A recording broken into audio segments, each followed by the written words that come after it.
Hello everyone, আসসালামু আলাইকুম। এই ভিডিওতে আমি আপনাদের সাথে তুলে ধরার চেষ্টা করেছি বাংলাদেশে বর্তমানে ওল্ড ভার্সনের মার্সিডিজ বেঞ্চের বাসগুলো সম্পর্কে কিছু বিস্তারিত তথ্য এবং কি পাশাপাশি জানানোর চেষ্টা করেছি বাংলাদেশে যে নতুন মার্সিডিজ বেঞ্চের বাসগুলোর আগমন ঘটেছে এ নিয়ে কিছু বিস্তারিত তথ্য আপনাদের সাথে শেয়ার করার চেষ্টা করেছি। এবং কি বাংলাদেশে বর্তমানে সৌদি পরিবহনের বহরে যে মার্সিডিজ বেঞ্চের বাসগুলো এখন পর্যন্ত সার্ভিস দিয়ে যাচ্ছে, এই বাসগুলো যদি ইতিহাস আমি যদি শুরুর দিক থেকে যদি বলি তাহলে দেখা যাচ্ছে 2006 সালে র্যাঙ্কন ট্রাকস অ্যান্ড বাসেস লিমিটেডের সাথে চুক্তি করে জার্মানি থেকে এই বাসগুলো আমাদের দেশে নিয়ে আসা হয়। তবে সৌদি পরিবহন 2006 সালে র্যাঙ্ক মোটরসের এগ্রিমেন্টে সাইন করার পর মালয়েশিয়া থেকে এই বাসগুলোর বডি নির্মাণ করে আমাদের দেশে চট্টগ্রাম পোর্টে এই বাসগুলোকে 2007 সালে নিয়ে আসা হয়। অর্থাৎ এক কথায় বলতে গেলে মার্সিডিজ বেঞ্চের বাসগুলো যেহেতু একটি জার্মানির প্রোডাক্ট এবং কি জার্মান থেকে বাসের সিরিজ কেনার পর সৌদি পরিবহন মালয়েশিয়া থেকে এই বাসগুলোর বডি নির্মাণ করা হয়। তবে দুঃখের বিষয় হচ্ছে সৌদি এবং কি এস আলমের জয়েন্ট ভেঞ্চার বাসগুলোর একদমই পছন্দ হয়নি তাদের। এমনকি পরবর্তীতে সেই 10 ইউনিট মার্সিডিজ বেঞ্চের বাস সৌদি পরিবহন আবারও জার্মানিতে রিটার্ন করে এবং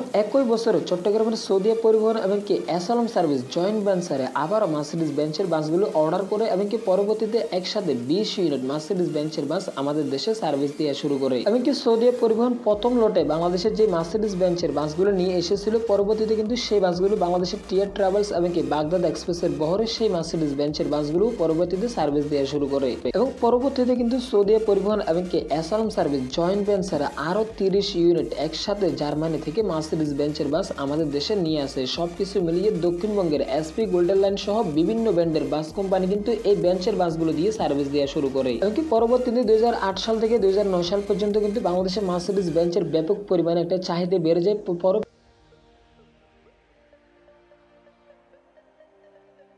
ফলে 2008 সাল এবং কি 2009 সাল পর্যন্ত বাংলাদেশে মার্সিডিজ, ভলভো, স্কানিয়া এবং কি হিনো আরামটোর মতো বিশ্ববিখ্যাত ব্র্যান্ডের ভলভো বাসগুলো কিন্তু বাংলাদেশে সার্ভিস দিয়ে যাচ্ছিল। এবং কি পরবর্তীতে এই মার্সিডিজ বেঞ্চের বাসগুলো বাংলাদেশে মাত্র 8 বছর সার্ভিস দেওয়ার পর 2015 কিংবা 2016 সালের দিকে এই মার্সিডিজ বেঞ্চের বাসগুলো কিন্তু বিভিন্ন রকম সমস্যা দেখা শুরু করে। ফলে কিন্তু সেই সময়টাই এই মার্সিডিজ বেঞ্চের বাসগুলোর বিভিন্ন পার্টসের অভাবে কিন্তু একে একে বাংলাদেশের সমস্ত বেঞ্চের বাসগুলো কিন্তু বাস মালিকরা ডাম্প করে দিতে শুরু করে। তবে এই মার্সিডিজ বেঞ্চের বাসগুলো বাংলাদেশের ডাম্প হয়ে যাওয়ার অন্যতম কারণ ছিল এই বাসগুলোর পার্টস বলেন এবং কি ইঞ্জিনের বিভিন্ন যন্ত্রাংশ কিন্তু বাংলাদেশে কিন্তু এই বাসগুলোর পার্টস অ্যাভেলেবল ছিল না। ফলে এই বাসগুলো মেনটেনেন্স করা কিন্তু দেশের অটোমোবাইলসগুলোর জন্য একদমই কিন্তু হার্ড হয়ে দাঁড়ায়। উদাহরণস্বরূপ যেখানে বাংলাদেশের হিনো, ফুসু, ইসুজু এবং কি ভারতীয় অশোক লেল্যান্ডের মতো বাসগুলো বাংলাদেশের অটোমোবাইলস খুব শীঘ্রই কিন্তু তারা মেনটেনেন্স করতে পারে, সেখানে বাইরের দেশ থেকে আসা এই মার্সিডিজ বেঞ্চের বাসগুলো কিন্তু একদমই বলতে গেলে এক প্রকার উল্টো দিকে ঘুরে যায়। অর্থাৎ বাংলাদেশের কোনো গ্যারেজে কিন্তু এই বাসগুলোতে হাত দিতে চাইছিল না, কারণ যেখানে বাংলাদেশে এই বাসগুলোর কোনো পার্টস নেই সেখানে এই বাসগুলোর কাজ করা তো দূরের কথা। তাহলে সেই সময়টাতে বাংলাদেশের বাস মালিকরা বাধ্য হয়ে দেশে আসা সর্বপ্রথম মার্সিডিজ বেঞ্চের বাসগুলো সবগুলো কিন্তু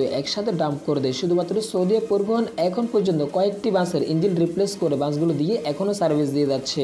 যেমন উদাহরণস্বরূপ এই মুহূর্তে আপনারা ভিডিওতে যে মার্সিডিজ বেঞ্চের বাসগুলোকে দেখতে পাচ্ছেন, এই বাসটিতে কিন্তু বর্তমানে মিৎসুবিশি ফুসু BM117 টার্বোচার্জ মডেলের বাসের ইঞ্জিন ব্যবহার করা হয়েছে মার্সিডিজ বেঞ্চের বাসগুলোতে। এবং বর্তমানে এই 2023 সালে এসে যে মার্সিডিজ বেঞ্চের বাসগুলো সার্ভিস দিয়ে যাচ্ছে, এই মার্সিডিজ বেঞ্চের বাসগুলোতে কিন্তু আদৌ মার্সিডিজ বেঞ্চের কোনো অ্যাডভেঞ্চার বলেন অথবা ইঞ্জিন বলেন কিছুই কিন্তু নেই। সবকিছু কিন্তু এখানে রিপ্লেস হয়ে গেছে। ফুসু বাসের ইঞ্জিন মার্সিডিজ বেঞ্চে ব্যবহার করা হয়েছে। ভিডিও সম্পর্কে আপনাদের মতামত অবশ্যই কমেন্ট বক্সে জানিয়ে যাবেন। ধন্যবাদ।